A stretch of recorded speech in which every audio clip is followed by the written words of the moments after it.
Good evening. A claim today by ISIS that it had a hand in the shooting attack on an anti-Islamist gathering in Texas Sunday has ratcheted up concerns about ISIS in this country and its potential reach. It's the first time Islamic State has tried to claim credit for an attack on American soil. The White House today labeled it an attempted terrorist act, but it dismissed the ISIS claim itself. It may, however, be a fine distinction, as there are indications the shooters who were both killed were inspired by ISIS to go on the attack. We have two reports, beginning with our justice correspondent, Pete Williams. In radio and internet messages, ISIS claimed the two gunmen from Phoenix, Nadir Sufi and Elton Simpson, were, quote, soldiers of the Caliphate or Islamic State, and that worse things are coming. U.S. officials call it an attempt to claim credit and say there's nothing to show ISIS actually planned or directed the plot. They say Simpson used several social media accounts and expressed his support for ISIS, tweeting, "May Allah accept us as mujahideen," before the two men started firing in Texas. Officials say this latest plot is part of an alarming new trend, with ISIS shifting away from propaganda aimed at a mass audience and instead calling for action directly on social media. One official said it's like someone repeatedly tapping you on the shoulder asking, when are you going to do something? It's even more powerful now, with so many Westerners in ISIS contacting friends back home. They're trying to, egg somebody on potentially doing an attack back in their homeland for those that are still back in the home. Investigators say several thousand people in the U.S. trade messages on ISIS social media, a number impossible to track individually. And trying to shut down every ISIS social media account is hopeless.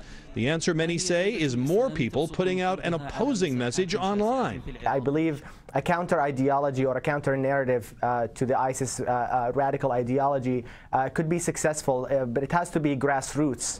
Investigators have yet to determine when the attack plan was formed. They say Simpson's social media postings did attract attention from police and the FBI last month, but they say he was never explicit about any attack plans and was not under constant surveillance. Pete Williams, NBC News, Boston. I'm Miguel Almaguer in Phoenix at the apartment of Elton Simpson and Nadir Sufi, where federal investigators have been searching for clues. With the police and Homeland Security and FBI, we knew something was serious going on. Sufi's family is looking for answers too. He was born in the U.S., a father to a young son. It never entered my mind that anybody I knew would even do something like that, much less somebody in the family. He spent time in Pakistan as a child. Classmates tell NBC News he was popular and used to be called Goofy because of his laid-back attitude. Said to be a heartthrob, Sufi starred in the play Bye Bye Birdie. Friends say he came from a privileged family but became more isolated in recent years. He was a devout Muslim like Elton Simpson. Usama Shami is the president of the mosque Simpson attended regularly until about 4 years ago. Very good demeanor, very good attitude, always a smile on his face. Simpson caught the FBI's attention nearly a decade ago. In 2010, he was investigated for planning to join a terror group in Somalia, but he was convicted of lying to a federal agent and placed on probation. He just seemed very calm and quiet, and I really had believed that the charges against him were trumped up. In a statement, Simpson's family says they're struggling to understand how he could become radicalized.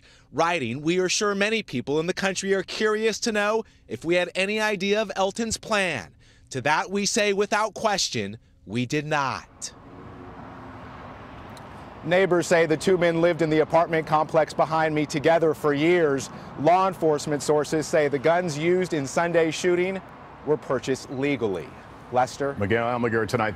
Hey, NBC News fans, thanks for checking out our YouTube channel. Subscribe by clicking on that button down here, and then click on any of the videos over here to watch the latest interviews, show highlights, and digital exclusives. Thanks for watching.